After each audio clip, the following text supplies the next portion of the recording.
Eu preciso mostrar esse vídeo pra Sol depois. Minha amiga vai gostar muito. Você não concorda, amiga? Concordo. Eu não tô gostando nada disso. Peterson, larga a linha, Peterson. Ou então dança assim com ela, ó. Como? Assim, ó. Ela lá, ele ali, ó. Vamos embora. Peterson fica muito agarrado com a linha. Tem que se afastar mais. Não fala isso, né? Arrocha! Mas corre, gente. Arrocha! Funk agora, mudou pra funk agora. Funk, vai. Vira nos 30, funk agora.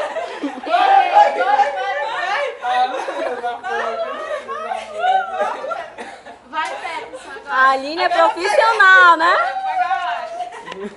E mais? Rock, vai, Get Magic.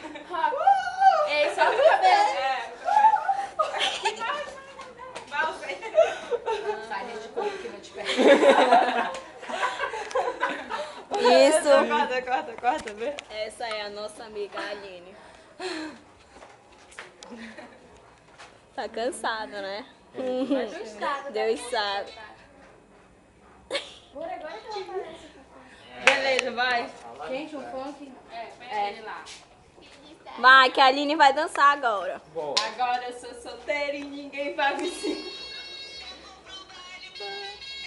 No final da festa que você Saína. Mas normalmente no final da festa as pessoas já estão assim. Imagina ela. Agora eu Olha, ela só bebeu refrigerante, gente. daquele jeito. Aline, esse vídeo você já sabe pra onde vai.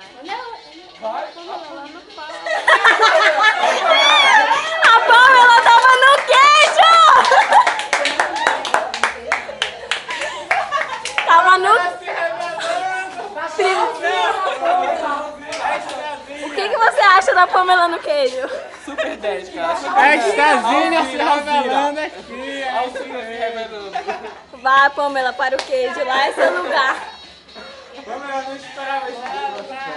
Bora. Foi, amiga. Eu não esperava isso dela. O que você acha da sua concorrente Pamela que estava no queijo? Ótimo, ela super bem. Isso é um absurdo. Posso dar voto na mesa?